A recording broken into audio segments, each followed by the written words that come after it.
अधिकारी, मैं बात कर रहा हूँ, खुला वो आके चैलेंज कर रहा हूँ, बात कर लें अगर हो हिम्मत तो, लाइव डिबेट कर लें आके मेरे से। मैं ये बोल रहा हूँ कि जब मैं बातें करने लगूंगा ना सेना के अंदर की, रूह कांप जाएंगी। हमारे जो सीडीएस थे, पहले सीडीएस, जब कानवाइयाँ चलती हैं तो उस रोड का रैकी होता है, उस रोड पे सुरक्षा एजेंसियां लगाई जाती हैं। और उससे भी बड़ी बात कि वो जो जवानों का कानवाई का जो काफिला था, वो जाने के लिए 5 एयरक्राफ्ट मांगे गए थे, क्यों नहीं दिया गया?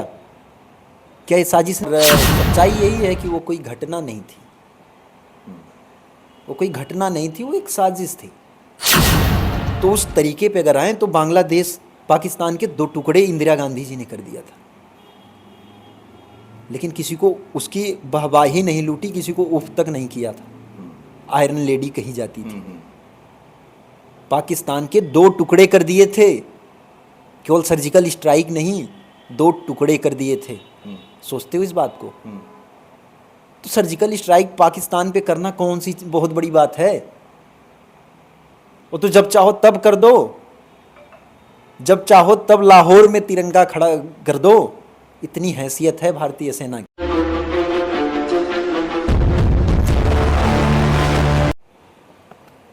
नमस्कार, जय हिंद, जय भारत, और आप सभी का स्वागत करूंगा आपके अपने चैनल CCN News 24 में। साथियों, मेरा नाम है दिनेश गर्ग जैन, कड़वे सवालों वाला। आपको याद होगा पुलवामा हमला, हमें भूलना नहीं चाहिए। हमारे जवान बिना वजह, बिना किसी कारण के, बिना किसी युद्ध के, बिना किसी लड़ाई के, बिना किसी आतंक के, बिना किसी वजह के मारे गए थे। और सच मायने में आज 2024 आ चुका है, लेकिन अभी तक भी उसकी जांच नहीं हो पाई है। और मानो कुछ हुआ ही ना हो, यूं इस तरह से वो घटना घट गई हमारे हिंदुस्तान के अंदर जैसे कुछ हुआ ही ना हो। और उसके ऊपर बात करने के लिए, उसके ऊपर चर्चा करने के लिए भी कोई इतनी जल्दी तैयार नहीं होता। हाँ, हालांकि हमारे पूर्व गवर्नर सत्यपाल मलिक जी ने जिस तरीके से उसका खुलासा किया, लेकिन उसको भी हमारे देश की लोकतंत्र की नेशनल मीडिया, चौथा स्तंभ जो हमारा नेशनल मीडिया, उसने भी उफ तक नहीं करी, आवाज़ तक नहीं उठाई, सवाल तक नहीं किया सरकार से। खैर, कुछ एक लोग हैं जैसे सत्यपाल मलिक जी हैं, उनको धन्यवाद दूंगा। अभी हरिंदर यादव जी मेरे साथ हैं, उत्तर प्रदेश से हैं, जौनपुर जिले से हैं। इनके साथ सेना के अंदर रहते हुए बहुत तरह की यातनाएं हुई, प्रताड़ित किया गया इनको। और जब पूरी तरह से ये टूट चुके, लगभग 1.5 साल हो चुका है इनको अपनी आवाज़ और न्याय की भीख मांगते हुए, तब जब कोई सुनने वाला नहीं, समझने वाला नहीं, कोई मीडिया वाला दिखाने को तैयार नहीं, क्योंकि मामला सेना से संबंधित है, तब इन्होंने हिम्मत की कि मैं सेना में जो भी बुराइयां हैं या जिस भी तरीके से प्रताड़ित किया जाता है, फिर चाहे वो किसी भी मुद्दे पे मीडिया वाला मुझसे बात करना चाहता है तो मैं करूंगा। और अभी मैं बात करूंगा किस तरीके से पुलवामा के अंदर जो हमला हुआ उसके ऊपर क्या बड़ा खुलासा करने वाले हरिंदर जी। एक बार देखते रहिएगा वीडियो को। जी, सबसे पहले बहुत बहुत स्वागत है हरिंदर जी। थैंक यू, जय हिंद। मैं तमाम दर्शकों को, CCN न्यूज़ के, अपने भाइयों को, अपने देश के 140 करोड़ देशवासियों को जय हिंद बोलता हूँ, राम राम करता हूँ, प्रणाम करता हूँ। क्या कहेंगे पुलवामा हमले पर? सत्यपाल मलिक जी ने, गवर्नर साहब ने हमारे खुलासा किया, लेकिन मीडिया में अभी तक भी पकड़ नहीं बन पाया, और सरकार है कि शायद अभी तक भी खुलासा या जांच नहीं हो पाया। आप क्या खुलासा कर रहे हैं, क्या देखते हैं, किस तरीके से देखते हैं इस हमले को? ये हमें कहने की ज़रूरत थोड़ी है, सत्यपाल मलिक साहब ने खुद ही पहले ही बता दिया है। और सच्चाई यही है कि वो कोई घटना नहीं थी, वो कोई घटना नहीं थी, वो एक साजिश थी। बहुत बड़ी बात आप ऑन कैमरा बोल रहे हो ये बात? बिल्कुल बोल रहा हूँ, इसमें कोई, अरे हमारे पूर्व गवर्नर साहब ने ही इस चीज़ों को कहा है। भाई, जब पहले से जानकारियाँ थी कि मतलब कुछ आतंकी गतिविधियाँ ज़्यादा एक्टिव हैं, कुछ गाड़ियाँ लेके RDX घूम रहे हैं, प्लस कानवाई, पता था ये सारी चीज़ें तो पहले ही ऑलरेडी लोगों ने कह रखा है। और रही बात, हम ये कह रहे हैं, अगर ये सच्चाई नहीं थी तो आज करीब करीब 5 साल हो गए या होने जा रहे हैं। हो गए होंगे लगभग। 2019, 14 फरवरी 2019 और 24 5 साल हो गए, आज तक कोई जांच। इतना बड़ा हमला, और शायद दुनिया का ऐसा एक पहला हमला है जिसकी ना कोई जांच, ना कुछ पता, ना कुछ। इतनी बड़ी घटना का कुछ भी, एक भी चीज़ पता नहीं कि कौन दोषी कौन था, कहाँ से आरडीएक्स आया, कैसे आया, उसका जिम्मेदार भी तो कोई होगा। भाई आपके हिसाब से कौन? ये कह रहे हो कि हमने सर्जिकल स्ट्राइक कर दिया, सर्जिकल स्ट्राइक कर दिया, तो पहली बात ये कि आपने सर्जिकल स्ट्राइक किया या भारतीय सेना के जवानों ने किया? मैं आपसे, मोदी जी कहते हैं कि सर्जिकल स्ट्राइक किया है हमने, तो वही मैं आपसे पूछ रहा हूँ कि मोदी जी ने कर दिया या सेना के जवानों ने कर दिया? आदेश तो मोदी जी कर रहे हैं। चलिए ठीक है, तो उस तरीके पे अगर आए तो बांग्लादेश, पाकिस्तान के 2 टुकड़े इंदिरा गांधी जी ने कर दिया था, लेकिन किसी को उसकी वाहवाही नहीं लूटी, किसी को उफ तक नहीं किया था। आयरन लेडी कही जाती थी। पाकिस्तान के 2 टुकड़े कर दिए थे, केवल सर्जिकल स्ट्राइक नहीं, 2 टुकड़े कर दिए थे। सोचते हो इस बात को? तो सर्जिकल स्ट्राइक पाकिस्तान पे करना कौन सी बहुत बड़ी बात है? वो तो जब चाहो तब कर दो, जब चाहो तब लाहौर में तिरंगा खड़ा कर दो। इतनी हैसियत है भारतीय सेना की। और ये नेताजी स्वर्गीय मुलायम सिंह यादव जब रक्षा मंत्री थे तभी उन्होंने कहा था कि पाकिस्तान को जब चाहेंगे तब ले लेंगे। हमें अगर अपने देश को मजबूत बनाना, ताकतवर बनाना है तो चाइना से लड़ने के लिए बनाना, न कि पाकिस्तान से। तो पाकिस्तान पे सर्जिकल स्ट्राइक करके कौन सी इतनी बड़ी वाहवाही? लेकिन देश हमारा देश वही पुलवामा अटैक पे अपने जवानों के साथ खड़ा हुआ। लेकिन कब खड़ा होता है हमारा देश? जब मर जाते हैं हम लोग। जब हम लोग जिंदा रहते हैं तो पता नहीं, हमारे जिंदा रहने पे हमारे शरीर से बदबू आती है शायद। आपको क्या लगता है कि पुलवामा हमले के पीछे किसका हाथ है? क्या षड्यंत्र है पीछे? अब मेरे को लगता नहीं, ये सारी चीज़ें खुद उसी सरकार के, जिसकी सरकार थी उसी सरकार के गवर्नर ने सारी बातें ओपन कर दी। और रही बात भारतीय सेना का, हर एक जवान जान रहा है कि वो साजिश थी। किसकी साजिश थी? किसकी साजिश थी? जो सत्ता में थे उनकी साजिश थी। जो सत्ता में थे उनकी साजिश थी। साजिश नहीं थी तो अभी आज तक जांच क्यों नहीं हुई? लेकिन है कोई माई का लाल जो इस पे बात कर ले? कोई बात नहीं करेगा, कोई बोलेगा नहीं। आप सीधा सीधा आरोप, अगर मोदी जी उस समय सत्ता में थे, अभी भी हैं सत्ता में, उन पे लगा रहे हो? अरे मैं तो बता रहा हूँ कि मैं आरोप कहाँ से लगा रहा हूँ। पहले तो सत्यपाल मलिक साहब ने खुद ही सारी बातें बता दिया कि जब हमारी बात हुई उनसे, सारा उन्होंने ओपनली बताया। जब कानवाइयाँ चलती हैं तो उस रोड का रैकी होता है, उस रोड पे सुरक्षा एजेंसियां लगाई जाती हैं। और उससे भी बड़ी बात कि वो जो जवानों का कानवाई का जो काफिला था, वो जाने के लिए 5 एयरक्राफ्ट मांगे गए थे। क्यों नहीं दिया गया? क्या ये साजिश नहीं लगती?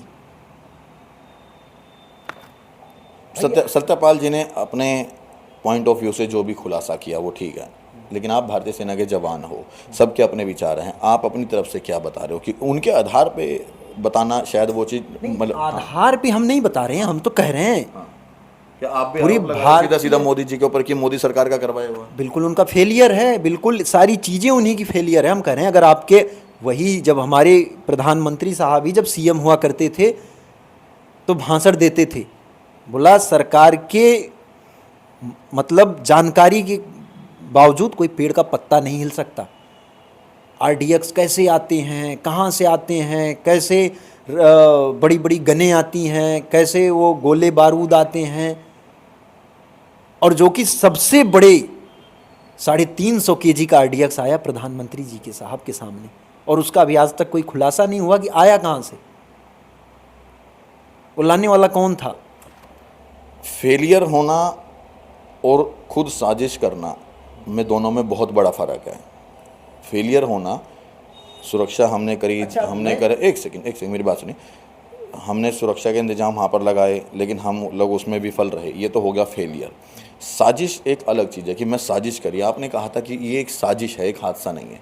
साजिश किस तरह से है? साजिश यही है ना कि अगर हमारा जैसे अगर जवानों का काफिला जाने के लिए 5 एयरक्राफ्ट 5 महीने पहले से मांगे जा रहे हैं, आप नहीं दे रहे हो।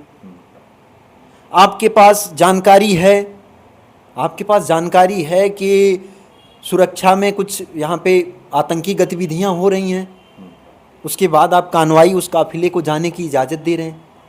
उस जिस रोड से काफिला जाना उसकी कोई रैकी नहीं हो रही है, और मेन चुनाव के टाइम पे सारी चीज़ें हो रही हैं। क्या है ये? मतलब आप ये कहना चाह रहे हो कि मोदी जी को मद्देनज़र में था कि इस तरह से हो सकता है? मद्देनजर में नहीं था गुरुजी, मैं तो बार बार यही कह रहा हूं कि खुद गवर्नर साहब कह रहे हैं कि सामने था, सारी चीजें का पता था, सब चीजों का पता था, ये सारी चीजें बहुत दिन पहले से पता थी, उसके बाद हुआ है। तो अब आप बताओ ना कि ये क्या है, आप बताओ। अब जब आप ये एक, क्योंकि छोटा खुलासा नहीं बहुत बड़ा खुलासा आप कर रहे हैं कैमरे पे, यहाँ पे कोई डर भय नहीं लगता कि क्या नाम है, हालांकि वहाँ से तो आपको भगोड़ा घोषित कर दिया है सेना से, अब कोई डर भय नहीं लगता? अब देखो, एक पहली बात डर भय पे भी बात करेंगे। जैसे आपने कहा सेना से भगोड़ा घोषित कर दिया गया, भगत सिंह देश के लिए फांसी के फंदे पे झूले थे, उन्हें फांसी की सजा हो गई थी, तो क्या वो सही था? आप उसे सही मानते हैं? हाँ ना, कुछ तो बोलो। आप भगत सिंह बनना चाह रहे हैं? मैं भगत सिंह बनना नहीं चाह रहा, भगत सिंह बनना गुनाह है। अगर भगत सिंह बड़े फक्र की बात है, गुनाह तो नहीं ना है। तो मैं तो कह रहा हूँ कि मैं पूरी कोशिश कर रहा हूँ कि भगत सिंह ने जो किया अपने देश के लिए, मैं वो सारे कर्म करने के लिए तैयार हूँ, सिवाय उन्होंने भी क्षति अपने देश के ऊपर नहीं पहुँचाई थी। जो आपने मेरे से एक सवाल भी किया था कि हाथ में कटोरा क्यों लिया, तो आज हमारे देश के लोग हैं, शायद अगर बाहरी होते ना तो हाथ में हथियार भी होते, कटोरा की जगह हाथ में हथियार होते। लेकिन आज हमारे देश में बाहरी लोग नहीं, हमारे देश के लोग हैं, तो इसलिए कटोरा उठाया। हथियार यही, ये हमारा हथियार ही है। अपने लोगों के ऊपर ये, अब हम बंदूक गोला बारूद तो नहीं चला सकते।